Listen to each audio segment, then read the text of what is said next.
تو آہستہ سے حفظی اس کے قریب آ جاتی، ایک دم قریب۔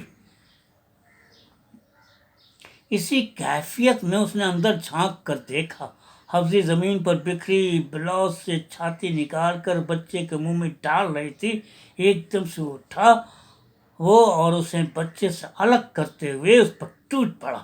حفظی کی چھاتیوں سے سفید سفید دودھ کے قطرے نکل کر اس کے چوڑے سینے کے گھنے بالوں میں پھنس گئے۔ جتھم جتھا میں اس کی گردن کی موٹی نسیں ابھر آئیں اور پسینے پسیج کر تیل کی طرح اس کی کھالوں پر چمکنے لگے، اور ایک دم سے کچھ جلنے کی گندھ اس کے ناک میں سما گئی تو وہ چھٹ پٹا گیا، تھڑپ گیا اور الگ ہو کر بیٹھ گیا۔ کیا ہوا؟ حفظی کا برہنہ پیٹ اس طرح پھول پچک رہا تھا جیسے کوئی شریر بچہ پھونک مار کر غبارے میں ہوا بھر رہا ہو اور پھر اس کا منہ کھول دے رہا ہو۔ چپ خانگی، اس نے بے قابو سانسوں کے درمیان تلخی سے کہا اور باہر نکل گیا۔ اس رات نہیں لوٹا وہ۔ دوسری رات بھی نسرو کے ساتھ ہی سو رہا۔ اسے محسوس ہو رہا تھا کہ کوئی اس کے اعصاب کو مٹھی میں بھر کر مسل رہا ہو۔ دن بھی جیسے پلک چھپکتے ہی رات میں تبدیل ہو جاتا ہے۔ بنگلہ دیش بننے سے قبل اس محلے میں جہاں وہ رہتا تھا کچھ کم ہی گھرانے بنگالی مسلمانوں کے تھے۔ حفظی انہی گھرانوں میں سے ایک گھر کی تھی۔ پتلی دبلی چھریرے بدن والی یہ سونی سی لڑکی محلے کے تمام ہی نوجوانوں کی دل کی دھڑکن بن گئی تھی۔ وہ پاش قسم کے نوجوانوں میں تو جیسے اس کے عاشق ہونے کی ہوڑ سی لگی ہوئی تھی۔ وہ اسے اپنی دکان کے سامنے سے گزرتے ہوئے روز ہی دیکھتا، اور ایک دن سچ مچ ہی وہ ایک پیکٹ لیے ہوئے اس کی دکان پر پہنچ گئی تو اس کی ریڈیو کی سٹر پٹر اور مشین کی گھٹر پٹر ایک دم سے بند ہو گئے۔ کپڑے ہیں، شلوار سل دینا، اور نہیں تو کچھ اس کی ناپ کی بنے گی، اس کی ناپ کی بنے گی، میانی جوڑی رہے گی اور بس۔ اس نے ایک پرانی شلوار اس کے ہاتھوں میں پکڑا دی تھی۔ اس نے اس کی شلوار کو اپنی ہتھیلیوں میں لے کر چھوا، پھر بھینچا تو نہایت ہی نرمی اور ٹھنڈک کے احساس سے پیدا شدہ ایک لطیف سی گدگدی اس کے رونگٹوں کو بیدار کر گئی۔ تب اس نے اس کی شلوار کٹنگ کرنے والے کاؤنٹر پر پھیلا دی اور اسی کے ساتھ اس کی طبیعت میں لغزش بھرنے لگی۔ ایک نیم بے خودی کے عالم میں اس کے ہاتھ حفظی کے کمر کا احاطہ کرنے لگے، پھر ہزاربند کی گانٹھ پر آ کر رک گئے۔ ایک جھٹکے سے ہزاربند بھرے کھل گیا اور شلوار پوری چوڑائی میں پھیل گئی۔ اب اس کی آنکھیں بڑے انہماک سے پورے حالات کا جائزہ لے رہی تھی۔ اس کے پگھلتے ہوئے ہاتھ دھیرے دھیرے نیچے کی جانب سرکنے لگے اور ایک دم سے پیروں سے آ لگے اور تفتن اوپر کو اٹھنے لگے۔ نرم حصوں سے گزرتے ہوئے اس کے ہاتھوں میں لرزش ہو رہی تھی۔ درمیان سے اوپر ایک مخصوص جگہ پر اس نے ہاتھ روک لیے اور پھر اس کے شعور نے مزید کچھ سوچنے کا موقع فراہم نہیں کیا، اور کچھ احتیاط اور کچھ گھبراہٹ کی ملی جلی کیفیت کے ساتھ اس نے نئی شلوار کی میانی چوڑی کر دی۔ حفظی مطمئن، شانت اور پرسکون لگ رہی تھی، لیکن وہ ایک دم سے مضطرب ہو اٹھا، گویا نادانستہ اسے ایک بڑے جرم کا ارتکاب ہو گیا ہو، اور اسی احساس کی پاداش میں انہیں حفظی سے نکاح کر لیا۔ محلہ کے تمام نوجوانوں کی آنکھیں کینہ نوز ہو گئیں کہ ان کے اجتماعی عشق کا جنازہ نکل گیا تھا۔